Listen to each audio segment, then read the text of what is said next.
Welcome, friends. The Tanked Up, the podcast all about video games and craft beer. It's episode 420. One of your hosts, Ben, here with Lucy. 20, everyone. Yeah, we're too old to have fun. So Absolutely. It means nothing to us. No weed here. No weed here. It's one of those where I think even if we mentioned this not that long ago, actually. Even if I wanted to, I wouldn't know where to get any now. Like, just out of my network completely. In it, really. You disappeared, Lucy. You've gone. Oh, I think... Oh, you're back, Helen. Yeah, I think this is the Windows 11 thing. Yeah. Of course. Yeah. Basically, I said I've never partaken in it, but probably going to have to for pain relief in like 5 years' time. If that. Completely. I've been on the bike all week. So got a new bike, taking the little into nursery and stuff. Nice. And my knees yesterday were just like, nope, we don't want to work today, thank you. You're gone completely. So, and you're gone again, Lucy. Oh, this is gonna be fucking fantastic, isn't it? Keep dropping out. Okay. I'm gonna set a reminder to look into this nonsense with the camera, because I think it's the camera. Right. Yeah.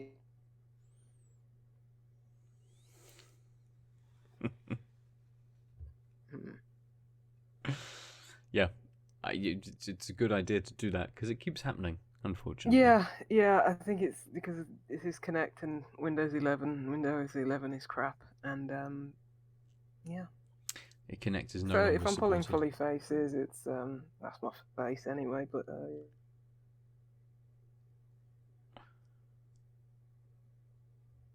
Oh no. Oh no. Oh no. No. Can you hear me when I? No, it all cuts out. Interestingly. Okay then. Let me turn off my camera for a minute, and then see if that changes anything. Cool. Okay. Right. I will be here. I am here. You are Can you here. still hear me? I can Good. hear you, yes. Okay, let's see if this makes any difference. But do you want to just do your beer first, or do you want a bit? This is already off the rails. Oh, absolutely. Would you like to start again? No. Let's roll through. I'll cut some bits in and out if I need to, if I can be bothered. Okay. I'll open a beer. So, Adil's not here. He is at a beer festival over in Amsterdam. But just to commemorate him, I have got a beer from Donzoko, who are up in Newcastle. This is their fest beer, because it's October, nearly. And we're getting into that mode. I think I've got a couple of fest beers and October beers downstairs and stuff. So, but obviously this is a big boy can. So I thought I'd drink this one. It says not very much on the Donzoko label. Deep gold lager, 5.6%, malty, bready, crisp. Foamy beers for good times. And then just tells me it's from Donzoko, canned on the 30th of August. And then best before next year, July of next year. So that's what I'm going to crack open. Fest beer from Donzoko. Lucy, what have you got? I have got a beer from Atom. This is their Fission, and it's their orange and chili IPA. Ooh. 6.5%. I was wondering if you had had this before. I don't know. I can't remember the names of the beers. I can remember the labels a bit better. I'll show you the can. Yeah, I'm currently looking if I can download a driver for Windows 11 for Kinect. So keep the Kinect alive. Yeah, because nice. What have you done? You've killed your baby. It's where you turn the camera on. My poor sweet boy. You turn the camera on just to show me the thing, and then it freezes for like 10 minutes, and it just fucks it completely. Yeah. Or I wouldn't mind if it was just a still of the can of the beer. That'd be alright. But it's a blue and orange can.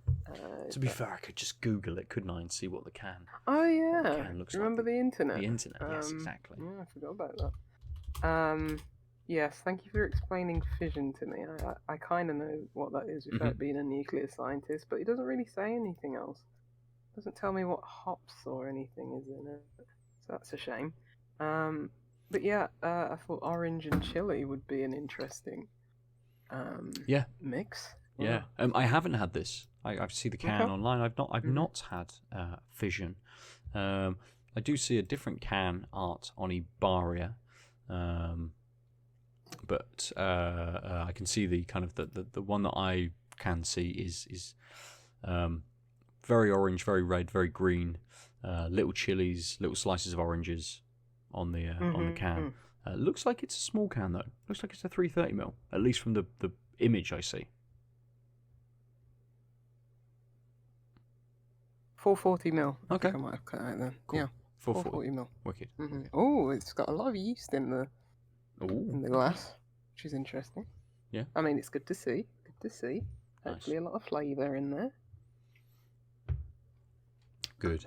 For those of you who can see me, there's my beer. It's a little bit golden. It's a golden lager. It's very translucent. You can see my thumb kind of through the back. As with a lot of Donzoko beers, big foamy white head to it as well. Not a huge nose to it. What do they say? Well, it's a fest beer, isn't it? But it's more of a lager, I think they said. Yeah, deep gold lager. But yeah, not a big nose. As I was saying to you, Lucy, just now, I've had a couple of lagers earlier, but again, they were only like session beers. They were only like 4.1, 4.3%. I think very light kind of lagers. And even this has a what's the word? The nose isn't as potent as those previous lagers that I drank. Oh, but flavour-wise, fuck me, that's good. That's very, very good. It does, and again, it's the word I've forgotten that you just mentioned, Lucy, where it's 420, and suddenly my brain is like, this is a bit weedy. But it's deep. I'm getting a lot of malt on it. It is very bready. But it's got a lovely, lovely bitterness to it. And it's got that kind of like slightly, not weed, but it's that kind of slightly more dank note that sort of a very malty beer kind of has to it. Be interesting to see what the hops are on this, whether they've gone for things like Brown and Cross or Fuggles, or those kind of slightly more traditional kind of UK lager kind of things, or they've gone to sort of more kind of German hops and stuff, with it being a fest beer. If in fact it's styled more on that kind of deeper lager, those kind of Oktoberfest sort of beers that you get. But yeah, very. I mean, it is what it says, right? It's deep. It's very bready. It's got that nice bitterness to it. It's not dry, so for a lager, it's actually it's a little wet, and the flavour sticks around quite nicely. So I've still got this kind of bitter finish to it, which doesn't make me want to jump, that much back into it. I mean, Donzoko do lagers very well, and that sounds very appealing. It's good. It's definitely one. Again, they've labelled this very well, being a deep gold lager, 5.6%, that little bit bigger. It's not a sit in the sun kind of super refreshing beer. It is much more cool. I've been on a few lagers. I want something that's just got that little bit more flavour to it. This is it. This is perfect. After the 3-4, I have about 4 kind of lagers I had earlier. Again, they were only like 4.1%, something like that. So yeah, this follows on from those really, really well. Even now, I'm still getting that flavour. It lasts, it sits for a while. This is nice. And hopefully, repeated words of nice, lovely, flavourful and stuff from you, Lucy, now for the Atom. Yeah, it looks like Lucozade. Okay. you'd think it was Lucozade if it wasn't for like the bits of yeast that you can see floating around it. Poured with like probably about half a white, half a finger whitehead. Okay. I mean, carbonation is there's still a little bit. But yeah, it poured and cracked with quite a fizz. Oh, it tastes like marmalade. Oh. Like you know, sometimes people put a little bit of like chili flakes in like orange marmalade. That's what it tastes like. Nice. It's now that I've waited a bit, you can feel that chili building. That's nice because it's like, you know, it's been a bit of a rubbish day in terms of weather. It was nice this morning when I went for like, well, I say nice, dry. I went for a bike ride this morning, but it's just been crazy since. Like there was thunder and lightning. You've had the storms. The day. Okay. Yeah. We've not had it here. Sun always shining over Birmingham. So yeah, it's been a bit. It's definitely that, you know, autumn, getting dark. Well, it was dark all throughout like the afternoon because it was a bit grey and stuff. So yeah. So the chili very much matches well with that kind of feeling. And there's a nice bit of like, you know, like caramel and like maybe a little bit of breadiness to it, but I don't know. I don't know. I don't think I want chili in an IPA. Okay. Maybe if it was like a, you know, darker stout and that was like contrasted with chocolate, I think that would work a bit better. This feels like it feels like we're a little bit in between seasons, and I think just being a bit off kilter with that, it feels like the beer version, where it's like isn't quite committing to one thing or another. Like the orange and the carbonation and the fizz and the effervescence, and that kind of like leads into more of a, you know, it's a summery vibe. I want a, you know, nice refreshing orange tasting drink maybe. But it's like the chili sort of not brings it down, because I think the chili's probably the best part of the beer because it's very easy to overdo the chili, whereas this has just got like a nice slow building like kind of back note and heat to it, so that's very nice. Okay. But I think contrasted with the orange is probably not what I want. I think contrasted with a completely different flavor profile like a stout and, you know, dark chocolate, I think that would work better. But yeah, it's interesting, and that's why I picked it up, because I was like, orange and chili. I was like, oh, okay. And nice. yeah, it's just probably what I don't want in a beer. I'd probably just want it to commit to either or pair that chili with something else. Yeah, I think it's a bit of a fission mishmash, and yeah, probably didn't need to collide these completely different atoms into one another. Just left them separate. Right. But yeah, interesting. Right.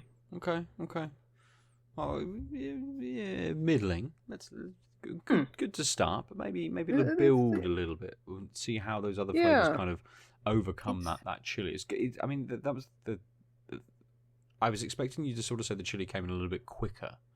So it's almost in a way kind of good that it's a bit of a slow burn on that. Yeah, there's an initial bit of spice in the first sip. It's sort of got like a kind of like coriander kind of like taste to it in the beginning. And then it goes away a bit, and then it's like, oh, okay, it's starting to build a bit more. But yeah, it's sort of got like that kind of like coriander-esque kind of hit to it. Right. In the initial taste. So yeah, we'll see. Yeah, good. Okay, nice. Let's move on to games then. Yeah. For this week, I've got a couple of games to talk about. One that I'm going to sort of review, and one that I'm just going to give some initial thoughts on this week. have you got a huge amount to talk about this week, Lucy? Not a huge amount, but there are bits and bobs I'd like to speak about. Yeah, but not in depth.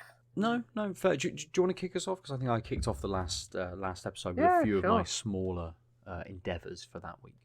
Sure.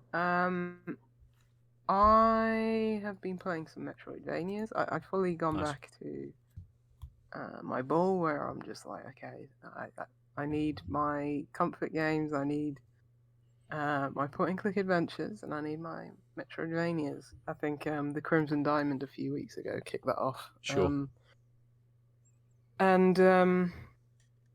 I played a Metroidvania set in space, and I played one set in Persia, but I'll talk about the space one. Okay. The one set in Persia is very good. I'm glad that team within Ubisoft are still making good things. Okay.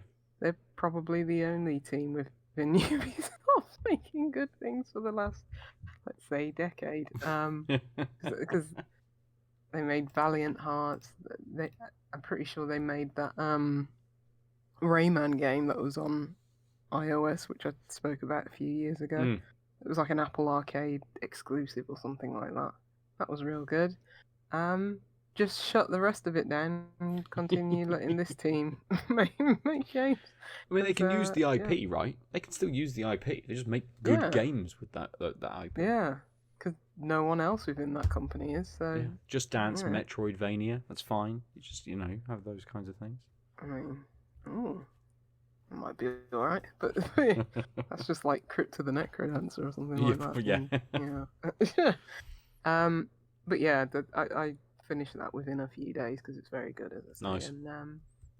And yeah, I'm glad I played it on hard because I think I'm glad I made the executive decision right at the start of the game where it's like, do you want easy, medium, or hard? Or probably I think there was a fourth option, like it's like really hard. It's just like, no, I'll just play it on hard. It's like, yep, right level of challenge, which is good. Hasn't a DLC just come out for it? I've just gone onto the Steam page to see, because I did read that there was something coming out soon. Yeah, there is, and I don't know what it is. I don't know if it's just boss runs or something like that. I didn't look into it too much. I think I've had my fill. Okay. So I was like, I think I got to like 97% completion. And it's just like, oh, the rest of the collectibles are just nonsense, tedious platforming challenges, and it's like, yeah, I don't need to do this. You know, what do I have to prove? Yeah. I think it's interesting as well. They brought out a new skin that is those skins are terrible. But they brought out a skin from the other Prince of Persia game that released this year, the Rogue Prince of Persia. So you can play through. That was a thing. Yeah, you can play through Lost Crown as the character from the Rogue Prince of Persia. That's cool, because the rest of the skins, I was like there was one platforming sequence I did, and it was like just for a skin, and these skins are like the worst like palette swaps I've ever seen. They look so amateur, some of them, and some of them are just shocking for like, why did you even put this in the game? It's just like him with pink skin or something like that, and it's like, this is awful. I think that's the one, right? That's the one. The Rogue Prince of Persia is the character with pink skin. Okay, well, it looks shockingly bad in this game. I was like, what? Did you play this, or just the demo? No, I haven't played it. I only played the demo, yeah. Okay, yeah. It's very good. The other Metroidvania that I've played is called Minishoot Adventures. Okay. Which is basically I don't even know if I'd call it a Metroidvania game, actually. It's probably just a Zelda. It's a Zelda-like, wrapped in a bullet hell game. Where you play as this... It's top-down. Play as this little ship. And it unfolds like a Zelda game where you're going into these, like, dungeons and gaining new abilities, which allow you to traverse to new places over in the overworld, and then go to the next dungeon, rinse and repeat. And it cute little game. It took me about 9 hours. Didn't bother get 100% in that because it was just like, okay, this overworld map and checking things off of that is kind of a chore, and it's Okay. like I just didn't need to do that. It's like, yeah, beat all the bosses and that was it. But it's like, ooh, I like bullet hell games, but a lot of them you don't see a lot of them outside of just like an arcade game package, and this was nice where it's like, oh, there's actually progression and there's a whole other kind of like genre to this in like Zelda adventure game. So yeah, it was nice just having a bullet hell game because I always see them pop up on Steam and it's like, oh, this looks cool, but it's just there's no. Sometimes I need an objective other than just to get a high score. Yes. Yeah. Especially if if it is just like a bullet hell game as well, because it's like, been there, done that. Something like, I don't know, Neon White, where I was like, yes, I want to climb up that leaderboard, because that was something, it was new, it was different. I've played many bullet hell arcade top-down shooters over my years, and it's like, do I really need to do this again? No, unless it's like something really, really unique or something that's got like a bigger following on Steam. So it was like, okay, within the zeitgeist, there would be something to actually want to like score chase for. But with the most bullet hell shooters, sadly, because it's not much of a popular genre these days, it's not really any incentive just to hop on one of these games and score chase. But this wrapped up in a package where it's like, okay, there's a beginning and an end, and there's objectives along the way. That's a really good wrapper for one of these games. And yeah, the shooting and stuff like that is really satisfying. It's basically twin stick, and yeah, really fun. Nice. Good. Definitely recommend it. Nice. So again, twin stick. I love a twin stick shooter. You don't get a huge amount of them that are done sort of well. Yeah. I mean, the Pixel Junk shooter game is kind of not maybe the height of it, but maybe released at its most popular, I guess, and kind of the one that always sticks in my mind as just being a really, really good twin stick shooter. But that was what, like 10, 12 years ago, maybe, if not more. So nice that it's held you for that long as well. A twin stick shooter or a bullet hell kind of game keeping you for kind of 8-9 hours. That's really good. Because that was like just satisfying getting the new powers and opening up the new dungeons and defeating the new bosses and stuff like that. It doesn't really change up that formula or really evolve in drastic ways, but it's just like, okay, there's a start and an end to this because it's a Zelda game, so that's a lot of the incentive, knowing that. Yeah, nice. You mentioned Neon White. Have you seen or have you played or thinking of playing a game called I Am Your Beast? I saw a review for it the other day, and it's an FPS, but it's a bit of a speed running kind of thing. So it's been compared to something like Neon White as well, and it's from Strange Scaffold, who've made a couple of games I know you've liked, the Organ game, Warlord Organ or something. I can't remember the name of it. Yes, Space Warlord Organ Trading Simulator. And an airport for aliens currently run by dogs. So okay, it's that yes, is that I never remember his name. Xavier publisher? Nelson Woods. Yeah. I've heard of it, but I didn't know anything about it. So I'll look into that. Because hasn't it got like a lo-fi look to it? What was it called again? No, it's called I Am Your Beast.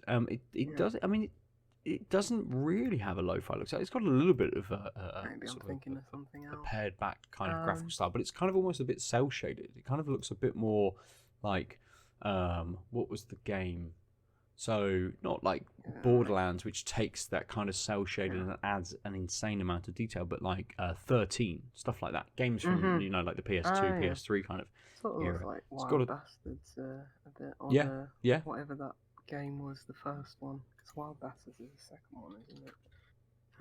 What was the first one? Oh, I know what you mean. Void Bastards. Yes, Void Bastards. Yeah. It does. Yeah, it has that. It has that look check to it. it out. Yeah, absolutely. Nice, good. Is there anything else you want to chat about this week? Yeah. I'll briefly touch on. I told you about the point and clicks. The game that I've really been excited for. That I kickstarted. Beyond Shadowgate. Oh yes, is nice. The long-awaited sequel to Shadowgate. Some 35 years later or something like that. Long-awaited, yeah. Yeah. But they collaborated with someone who, was obviously a fan of the genre, and he was just putting up his kind of itch.io, like little mini adventure games on itch, and his very much in the style and of Shadowgate and stuff like that, and I really enjoyed those. And then a couple years later, it's like, oh, we're bringing Shadowgate back, and we're working with this guy, because I think it's the people who originally worked on Shadowgate and game which I all those kind of old school adventure games, was it The Uninvited and stuff like that they made as well. Just I really enjoyed those games, and you don't see many people trying to copy that formula, which is sad because it's a very good one. You see a lot of point and clicks trying to go for that Monkey Island and stuff like that, but with the Crimson Diamond and Beyond Shadowgate, you get in different kinds of point and click adventures where the Crimson Diamond was going for text parser kind of games, and this is obviously riffing on Shadowgate. So it's good to see variety where it's okay, just because we have a point and click adventure game doesn't mean we always have to go for the LucasArts version of that. It's it's good to see okay, bit of Sierra thrown in there, a bit of is it Revolution, the people who made Broken Sword, which they've remastered again. I was going to say there's a new Broken Sword coming out, isn't there? Yeah, or has come out. I kind of just want to play that game again. Because that's a very good game. There's something wrong with me, but yeah, Beyond Shadowgate that came out this week. Doesn't seem like there was any marketing or anything behind it, because it's oh, let me try and boost this on Twitter and stuff like that, and it's nothing from the developers, and it's oh, okay, and you just think, does that bode well for the game? And yeah, that has nothing to do with the quality of the game, because it's everything I wanted in a Shadowgate game. It's still got the same interface, the same pixel art. Obviously, it's a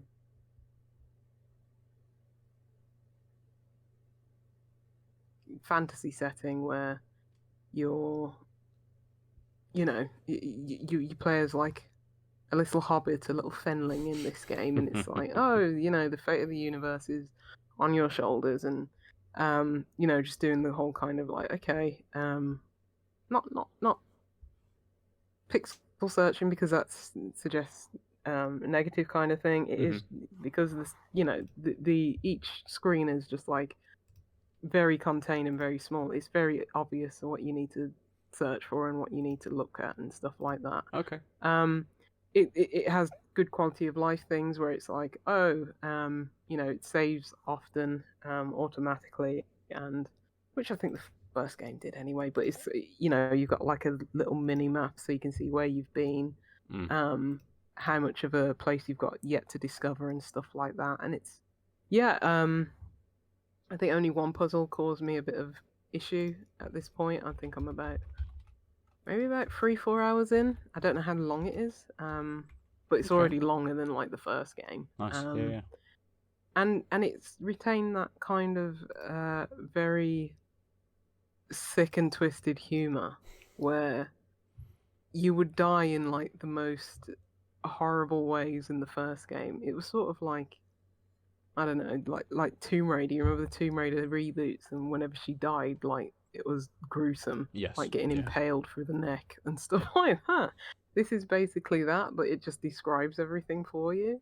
And you every time where it's like, oh, okay, there's obviously a mechanism where if I press this button, spikes are going to come through the floor because you see the little outlines in the floor, and you're like, I know I'm going to die if I do this, but I'm just going to do it anyway because I just really want to read what the developers have written about you dying in these grisly and horrific and gruesome ways, and that's half the fun of these games. It calls back to like some of the funny writing in, well, I think the probably unintentional funny writing in like the original. And there was like a Blade reference in there where it was one of the times you died and the text was some motherfuckers always trying to escape. And I was like, is that a Blade reference? Why is there a Blade reference in this game? So out of place in Blade. Yes. And it's so out of place here. Because I was like, okay, I didn't kill anyone by roundhouse kicking a syringe. And...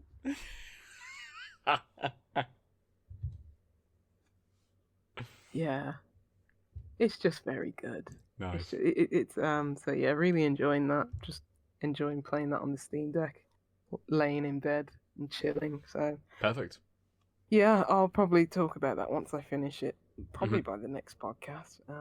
But yeah, it's great. Go pick it up, especially if you like any of those old school adventure games. I mean, those old school adventure games are not like notoriously long, but I imagine again this is probably going to be a bit of a longer experience than most of those original games would be. Yeah, they mentioned it on the Kickstarter how long it would be, but I can't remember. But I'm just kind of like, I kind of don't want to look because it's just like, if I look and I see it's like 7 hours, it's just going to be like, oh no, I'm getting through too quickly. And then I just want to luxuriate in it and not know how long it is.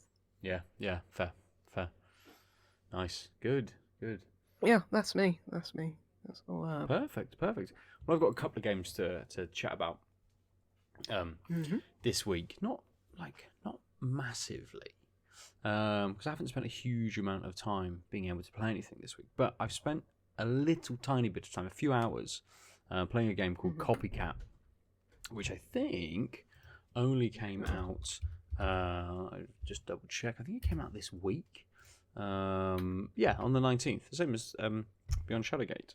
And I'm a cat. Oh my god. It's a cat game, mate. Another cat game. God. I kind of like it, but I kind of don't. So there's bits that I've enjoyed, but there's also bits which just are kind of not infuriating. It's just a little bit like, oh, okay. And so the crux of the game, you're a cat. You've been adopted. You go to your kind of new home, and some stuff happens. You take a while to settle. You can move around the house and things like that. And it takes you a bit of time to kind of settle in. But by that time, the story has developed. You're getting a bit of a relationship with the woman who has adopted you, but you find out other stuff, right? That she had a previous cat. It ran away. You've been adopted kind of in its place. And the I don't think the description for the game on Steam, sort of a poignant narrative-driven game about rejection, belonging, and the meaning of home. It follows the story of a newly adopted shelter cat whose space in the home is taken by a copycat. Not misleading necessarily, but you kind of basically get booted out very early on, and then have to have a lot of experiences kind of in the wild, let's say, in the street, and then in the park, and in a few different environments, right? And it's very kind of good in the way that it's trying to tell the story. How does the cat feel, or how would even a person feel about kind of that like level of rejection, or not necessarily just that, but kind of living with an elderly person who is ill, and sort of what is happening around that sort of thing, and it builds very, very well on that kind of thing. But I just feel like the gameplay lets it down a little bit, right? And it's very start-stop for a lot of it. So it's like, move towards the lady. I'm like, all right, cool. Meow at her if you want to. All right, cool. And then you have you're just tapping one button to meow, and the old lady's talking back to you a little bit, and you have a nice bit of conversation with her, with a little bit of text from what the cat is kind of thinking, let's say, and the woman just kind of talking to the cat. But it's then like, oh, I've got a loading screen now because it's a new day and I've got to do something else, and I'm just moving around the house, let's say, or later on in the game, I'm then just thrown into the streets, and I'm just walking through the street. Like, it's a little bit too slow for what I think this game could have been. I think it's not one where, I'm not looking for like a Stray, where it's constant kind of platforming and action and that sort of stuff. I expect it to be a little bit slower. This is just a bit too slow. It just needed to keep me a bit more entertained, I think, really, than just kind of leaning quite heavily into the want for the story to kind of pull you through what feels like they've tried to go, let's put a bit of this gameplay in. Let's put a bit of this gameplay in. Let's put a bit of this gameplay in. And some of that gameplay fits very well with what a cat would be doing. It's just very disjointed, unfortunately, as I'm doing kind of stuff within the environment. And the other thing that just annoys me enough is that there's this kind of narrator, right, but it's almost a bit of an inner voice for the cat. So it starts out, and it's almost a bit... it's kind of a bit fourth wall breaking, not with the player so much, but like with the cat itself. Like this narrator sort of talks over the top and says, wild cats do this and this sort of stuff, and it starts out as a bit of a TV program that's actually on a TV, and it's the same voice for the narrator of the TV program as then becomes the cat's kind of like inner voice, right. And it's just a very annoying voice, unfortunately. And it, again, tonally, it doesn't feel like it quite fits with what's happening, because even the voice or the narrator or the inner thought from the cat kind of softens. So as this cat is, starts off his journey living, or her journey living with this old lady, kind of like, I shouldn't be here, I'm a wild cat, I should be outside. And then gets outside and is like, oh shit, outside is super scary. I want to be in the nice warm, sat on that lovely lady's cozy lap. And the inner voice like rails against that a little bit, and then starts later on in the game to come around a bit more to that. So it's kind of an inner voice, but at a different speed or a different experience to the cat itself, or at least the text that comes up of what the cat is thinking. So it's I think as a full package, there's a lot of things that are just a little bit disjointed, kind of running through it. That would take you out of the experience if it's trying to tell a poignant story. Absolutely, and that's exactly what it's trying to do. He's trying to tell you a poignant story. It kind of, I feel like, again, in the text for the description on Steam, the last sentence is "bring the tissues." And I don't really think at any point I've been kind of really kind of like hit by any of these kinds of things. And I'm currently on 3.3 hours, and it's about a 3-hour game to finish. And I know from kind of the experience, I'm right at the end. And it, it tells a bit of a story about not necessarily just the relationship between a cat and this one woman, but kind of cats and other cats and other kind of experiences with people in the environment. This game almost makes you think that most people really hate cats, and it's kind of like not the case almost. It's sort of again whether that is a this is the point of view of the cat. So the cat is like, wow, people are fucking horrible. But it kind of hams it up a little bit in that sort of sense, because there's some really fucking horrible things that happen to this cat as well.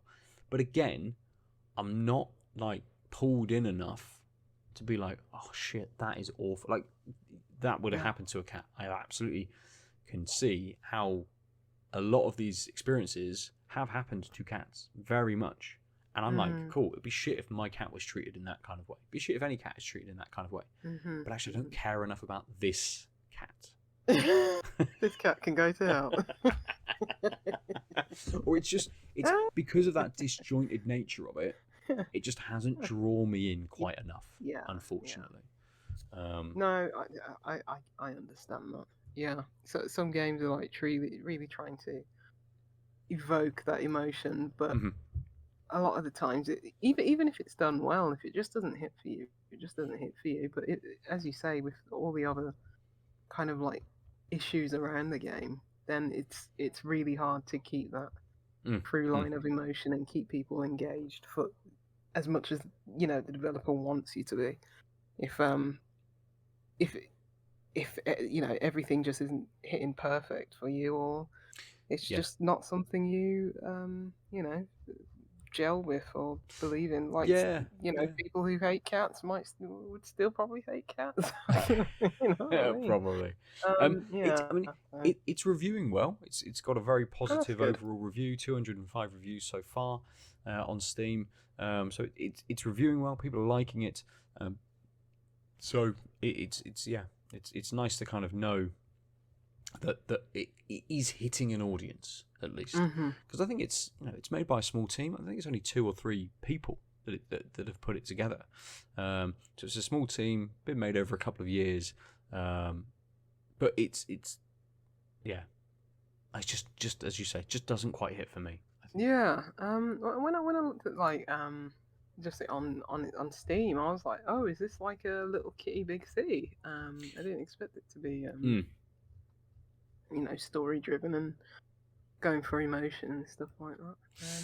And I think it's interesting in that not the cat game being a genre necessarily, but we've kind of got that sort of suddenly it's like, cool, cats. We now have like a narrative driven kind of game with a few that I would say like more, not necessarily mini games kind of in it, but just a mix of gameplay experiences.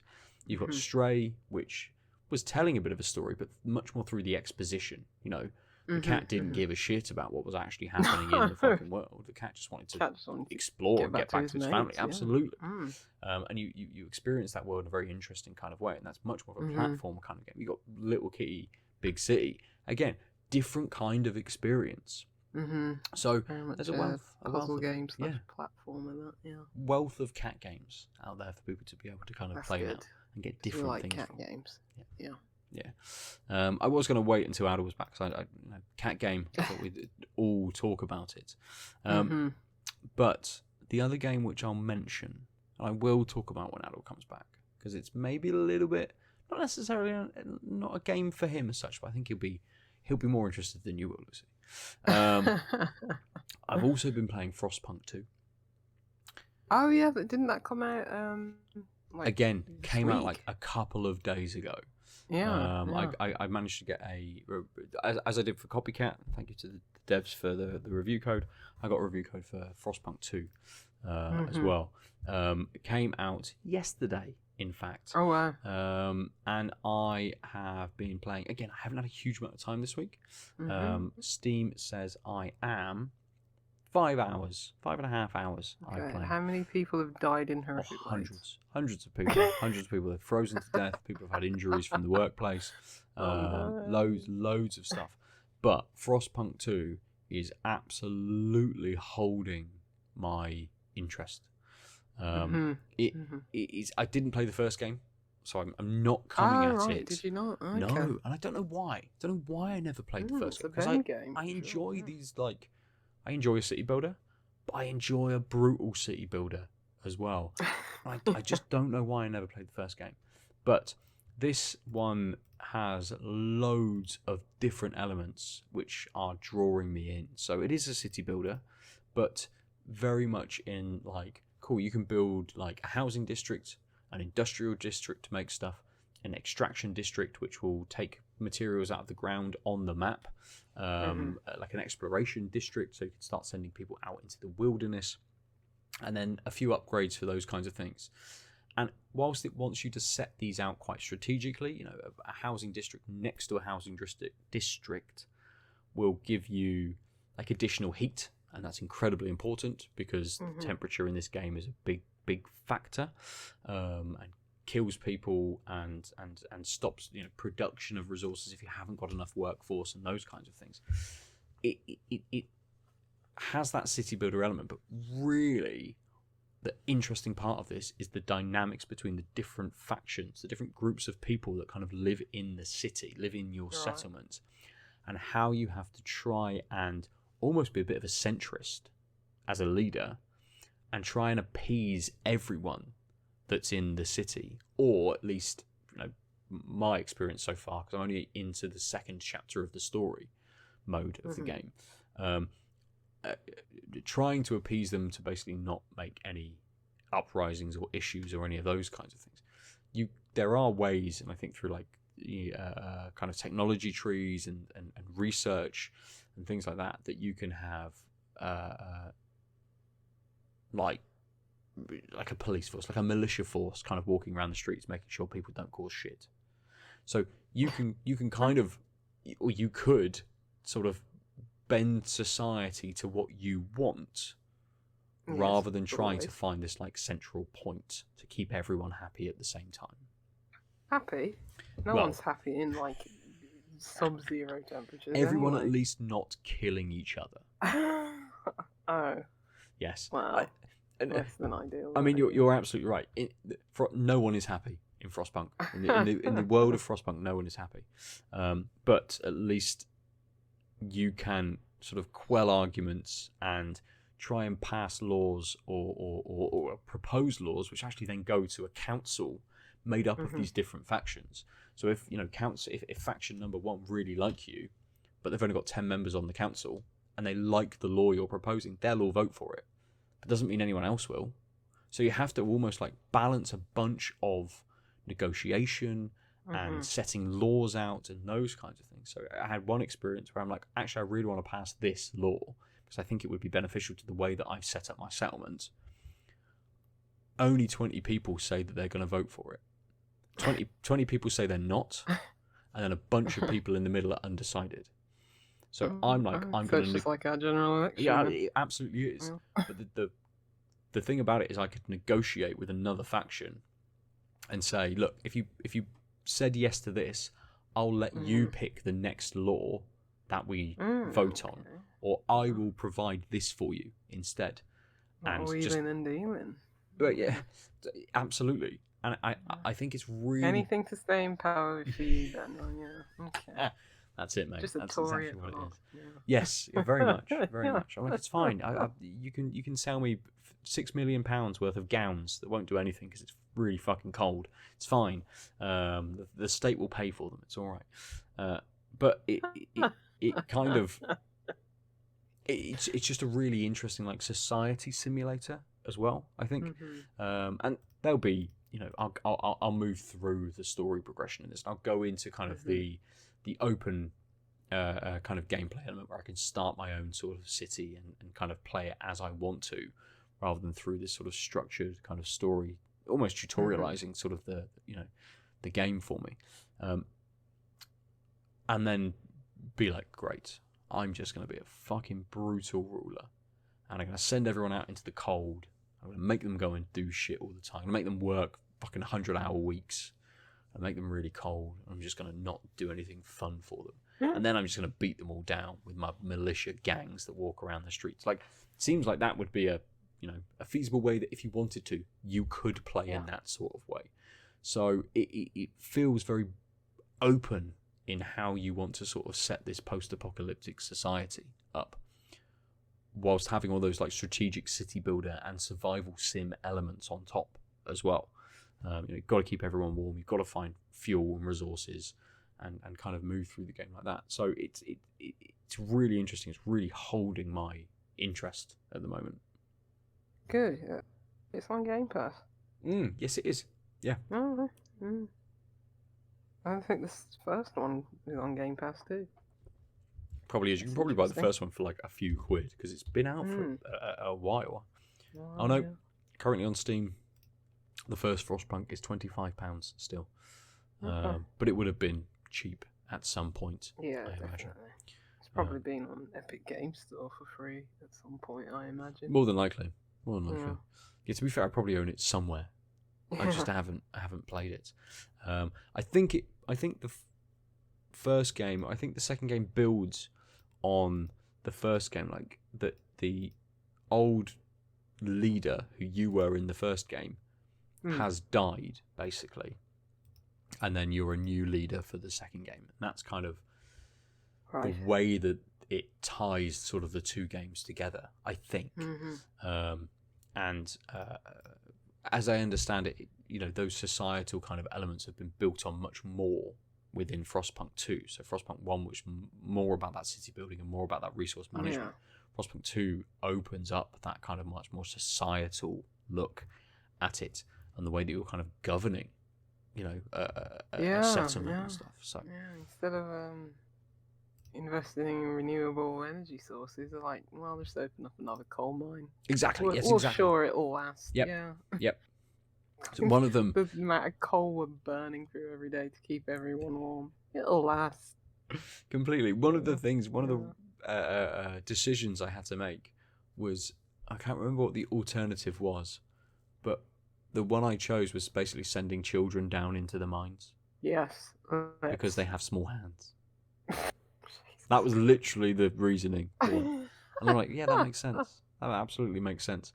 But it works very, very well in how your experience and how the time moves to then give you almost a conclusion to that decision. So I then had another choice to make, which was basically, oh shit, the mine is gonna collapse.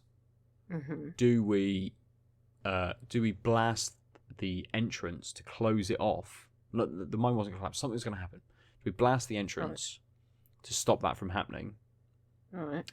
That will basically allow us to keep the rest of the mine.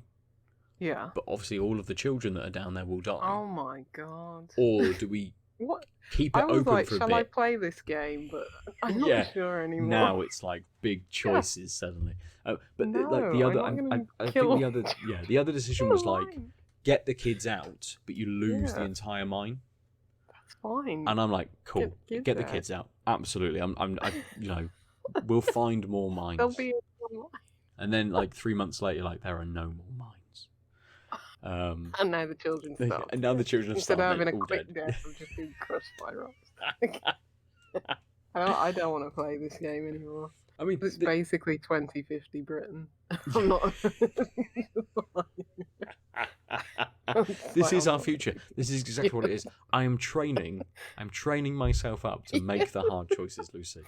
So when we need a leader to step up, I can be like, hello. The Prime Minister. I'm just there in a bunch of like furs and things to keep me warm. He's there in his armor. I'm like, mate, you're gonna get really cold in that big metal suit when the fucking cold. Basically, this guy on the box art is just got his hood up and snow goggles on and his fur. And then just staring at a furnace. Like, I'm so cold. Like, he's not, he's not doing anything untoward. He's just really fucking cold. Just stood by the furnace. Like, yes, it's nice here. Yeah, I don't want to play this game anymore. I was going to install it. I don't want to trap children in a mine. Well, you don't have to. You can choose not to. And that was, again, the choice that I made. But it is, I like that it constantly brings up, like, you've made a choice. this is the fucking repercussion of it, or at least there is a decision to the repercussion that the repercussion is happening. You have a decision on how you want to deal with that kind of thing. Because is this 11-bit Studios? It is, yeah. Didn't they do like This War Is Mine? Yes, I believe they that did. Was brutal. Yeah, that was proper brutal. Yeah, they did The Invincible as well last year. I think they published that rather than developed it though, which is a game I really liked. So yeah, they published a bunch. Oh, South of the Circle they published as well. Moonlighter. Oh, was that? Oh yes, that was that. Was that Apple Arcade? Yeah, I think so. Yeah, one that you played a long really time good. ago now. Is that on PC? It's on Steam freed now. From? Oh, yeah. Good, because more people should play that game for sure. Yeah. They like the cold. Yeah. And they like misery. It seems. Yeah. Two themes that I think go together very well. Yeah, I hope all of those developers get very rich and can just like retire in like the Caribbean or something. Like we've had to program snow for years. Yeah. Let's live somewhere sunny. Yeah. Here's the sun. Nice. I don't know where they're based, but probably somewhere like Siberia. Yeah, probably. Yeah. Let's have a quick look.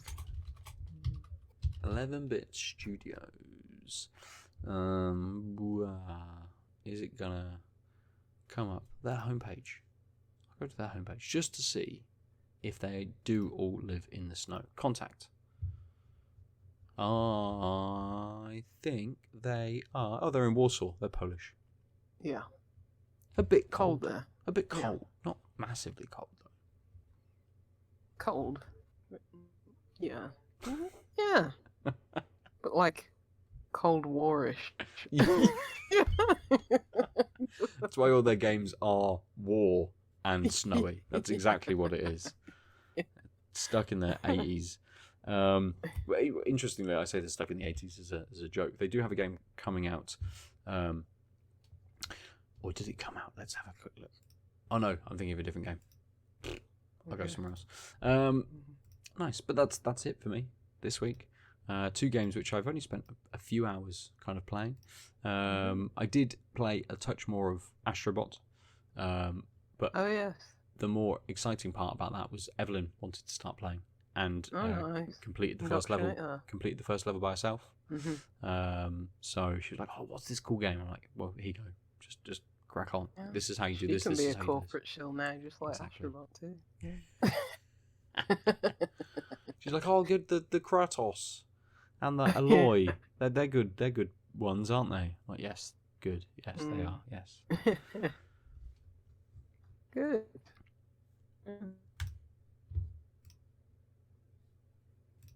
Nice. Good. Okay. Should we return back to our beers, Lucy? I haven't even finished mine yet. Yeah, no, I've still got about half of mine left. It's I wouldn't say it grew on me anymore. I think what you see is what you get. It's I don't know. I've had much better beers from Atom. Okay. As I say, it's not a bad beer. It's just the style. It's just the style that they're going for that I'm not aligning with. I think this is just very much why I like the classics, and I'm sticking with the classics usually. Fair. I think my days of experimenting are over because you can find some really interesting beers that way, but it's been a while since I've had a beer where it was like, okay, we're going for this quirky thing, and that I've liked it to an extent where it was like, yep, that was worth the risk. It's usually like, oh, that's it, sort of like what Adil's experience recently, where it's like, oh, that was interesting. Glad I tried it because it was interesting, but I'll never have it again because it's just not what I want. So I think I'm very much in that camp where it's like, I'm just gonna have a nice old steady red ale like I had last week. So yeah. But I saw Atom and was like, yeah, I like Atom. Yeah, it just tastes like a orange and chili marmalade, which Okay. is, as you can probably guess, has its good things and bad things. Good things you can take away, like, you know, it's the sort of the. I wish it lent into the malt a bit more. I think that might have been a bit nicer. It's very fruit forward at the start, and then it leans into that coriander and then the chili. I wish it maybe went a bit more malty. Maybe that kind of like Moorishness with the chili, just to add a bit more like, you know, warmth to it might have worked a bit better, but it just seems like two very contrasting flavors that don't quite work together. So, yeah, and it could be, you know, it brings it back to being a bit more beery as well if it had that sort of slightly maltier kind of base to it. And again, you know, the Fest beer has that bready kind of note to it, but it doesn't need to necessarily, you know, that beer doesn't necessarily need to be a bready kind of note. You're not looking at like chili marmalade on toast as a flavor profile, let's say, but it's kind of more just having that rounded kind of beer element to it as well, rather than just here are some cool flavors. Yeah, because I mean, it does taste like a beer, I suppose, because it does feel like there's a little bit of bitterness on the end, but I can't really distinguish that if that is really bitterness, like, you know, sometimes a bit of that acridity that you get, or if it is just like.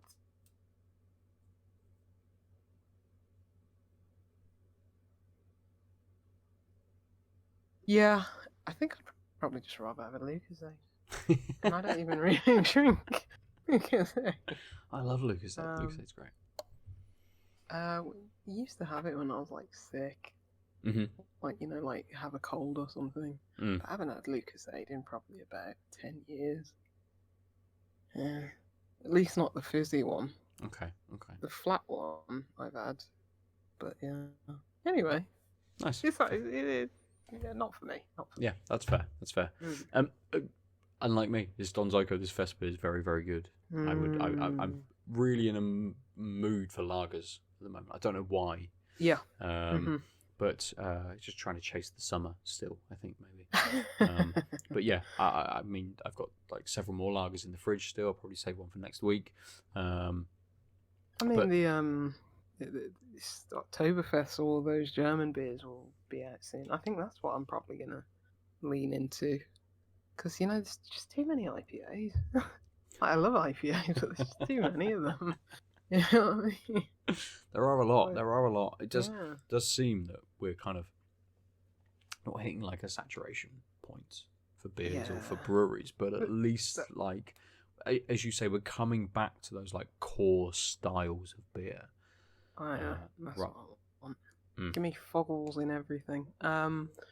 Yeah, because you're right about saturation, because like even just brewery to brewery, like you see like hundreds of IPAs from like the same breweries, and and it's safe, and you know, these are the things that sell, so you understand why. But yeah, I just want to see a bit more variation, a bit more difference, because it's usually just like, okay, IPAs, and here's one or two double IPAs. Yes. Can I have, like, I don't know, a wit beer? Can I have? And obviously lagers take longer to produce, so longer in tank, so, you know, not always economically viable for some brewers. But yeah, like even like the red IPA that I had like at a recent festival than last year, don't see those that often, and this is like the time for them. This is like the season. Like a rye beer, something like that. Yeah, just something a little bit different as well. Yeah, it's that can still be within that same. You know, you're using a similar kind of recipe. You're just swapping out, putting some rye in or something like that, just to change that up a little. Yeah, I don't think we do seasonal beers that good in the UK.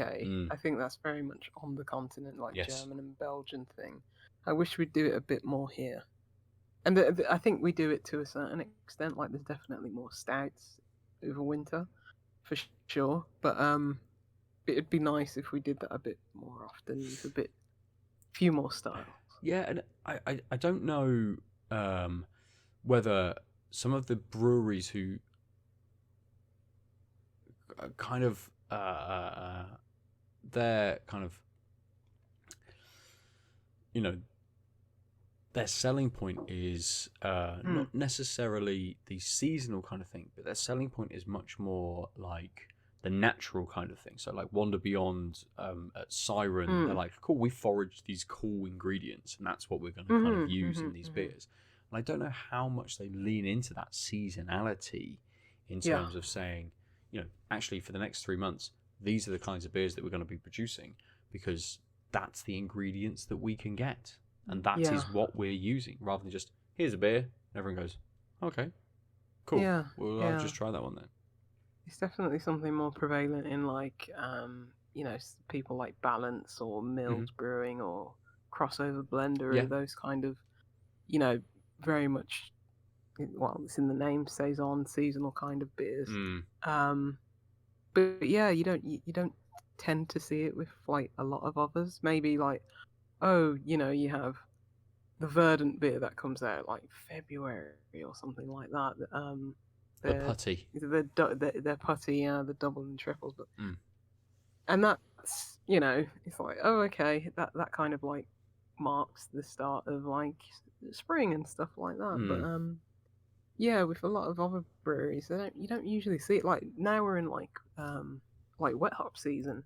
Like how many brewers do you actually see like saying, come taste our wet hop beers, like we've made wet hop beers, come to the breweries and stuff like that? You don't see a lot of them, which is a shame, because it's like such a great time of year because they have such a distinct taste.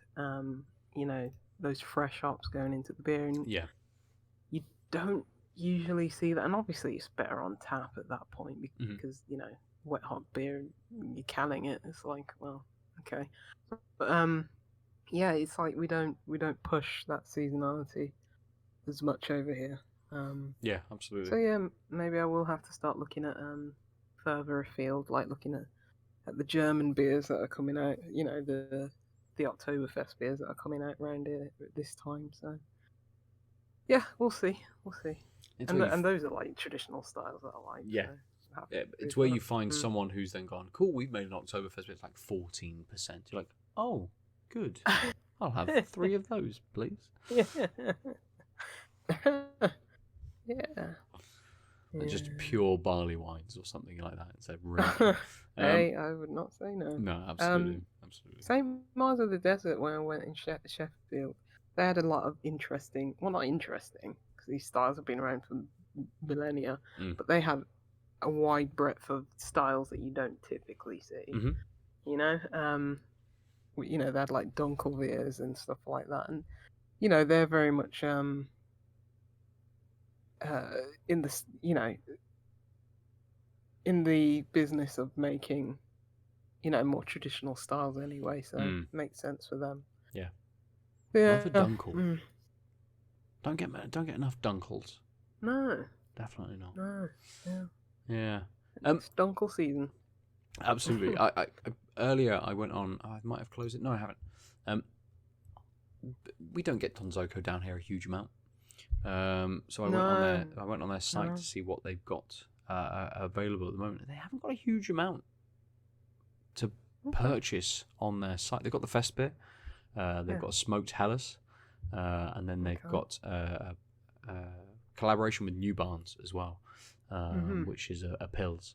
So you can get Northern Hellas still, and they've got a few mixed cases that are kind of going out. But I always think someone like Donzoko, like, I have never had a bad beer from them. No, it's kind of weird how they have a niche, which isn't a niche at all because it's just lagers. Absolutely. But it's lagers done really well. That aren't macro beers, and it's like it's a bit insane, isn't it? Absolutely, and I suppose it's the difficulty of that actually lager is quite a broad range of different beers, so they can delve into that so much. And I think that's it's really good in that sort of way, but I just don't see them anywhere near as much as I think I should. No, really. Only the one or two. I wonder if I should ask Adele if he sees them in his neck of the woods. Because like as you say, like if I want a lager, and I'm looking over the, in this country, they spring to mind immediately. Absolutely. Yeah. Yeah. If I want a stout, I'll go to like Brew York or I haven't had a Munson beer in ages, but something like that. If I just want like a very tasteful table beer, I'll go to like.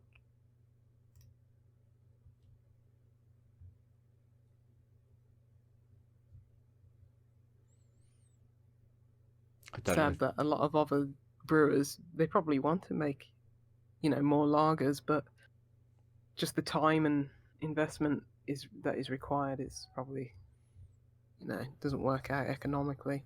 It's a shame.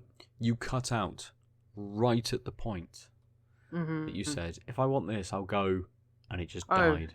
Yeah, a table beer, I'm going to go to Colonel. If I want a stout, I'm going to go to Brew York. Yep, good. And good. I could have guessed that it would have been Colonel. Yeah. To be fair. So, but yes, for you, listener, viewer, apologies for Lucy's dropping in and out a little bit this evening. There's a couple of drops. The recording will be fine, but the audio version will be fine because you'd have captured it, and that will be fine. It'd just be me being like, when something has gone wrong. But yeah, because I went on forums. It's like nobody supports Connect anymore. Try and uninstall the driver, and it's like okay, really? I did, and it's like plug the Connect in and out. And since I've plugged it out, it's been a bit better, but you are still dropping for some reason. Like it started to be where it's like, oh, I can't hear you now, and you frozen. Okay. I'm gonna roll. I need to roll back to Windows 10, or I'm just gonna throw it out the window. Absolutely. That's exactly what you need to do. Don't worry about a computer or a PC in any way. No. Just straight out the window. No. Yeah, but I'll try and sort it for next week, everyone. And if I don't, well, you'll see me on my laptop. Yeah. Which has also got Windows 11. I'm so glad that my machine's like, you can't upgrade to Windows 11. Good. So jealous. I want to. I don't know how they tricked me. I don't know. I don't remember pressing yes, upgrade me. You never did, Lucy. I'm pretty sure. There'll be something in Windows 10 that says, when we get the next OS, we will upgrade you automatically. If you click install to Windows 10, then you will always upgrade to the next one. That is what it is. Yeah. Because I diligently press no every time. Because this is the result. Yeah, I don't know what's happening. Well, this is for offline, and this is a future Lucy problem. But hopefully within the next week I'll get it sorted. Nice. Good.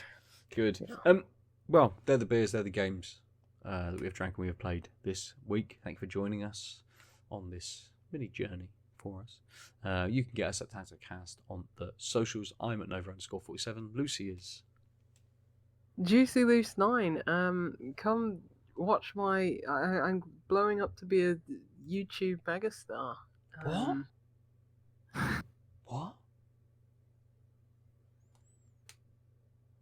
Oh no, you've gone again. You're probably explaining it, but you disappeared. Suspense? Oh, yeah, I was going to hold you in suspense. Oh, okay. That was intentionally planned, that Fair. pause. Right, but I just started randomly uploading me solving my crosswords. Nice. There's no commentary or anything. It's just literally me recording the screen and doing a crossword. I don't know why I felt compelled to do it. I just thought,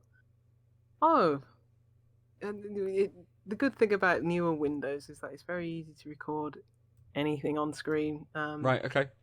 You just Windows button and G brings up like the game thingy, the Xbox like kind of interface. And I just started recording, and I just stuck it on my YouTube channel, which I don't think anybody had looked at for like millennia, because it's just like, okay, that's what I use to watch videos and nothing else.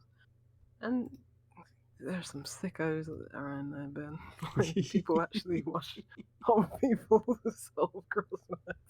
People will watch anything. There's some sickos to be fair, out there. People do watch any old shit. They do.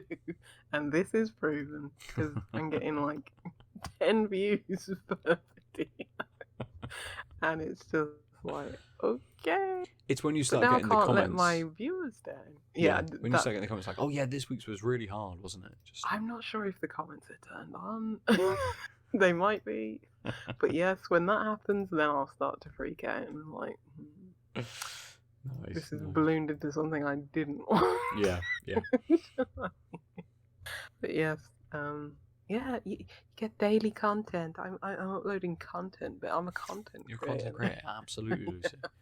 We'll get your, hopefully helps you to get your subscription to the New York Times for free, forever, basically. That's Hey, even if it was that, I mean, Markiplier money would be good. I'd like 10 million subscribers. That would be better. But you know. Hey, I'd do that for a living, just every day and make bank for that. Nice. Yes, please. So yeah, on the path to 10 subscribers, and then after 10, it's 10 million. I got my sights set. Straight up. So yeah. Nothing in between. No more milestones. It's 10 and then 10 million. We'll celebrate when we get to 10 million. Brilliant. Good. Everyone can go to outoflives.net to see Lucy's rise to fame, and come back next week to see how it's going. Thank you for joining us. We've been Tanked Up, and we will see you soon. Goodbye. Bye. www.outoflives.net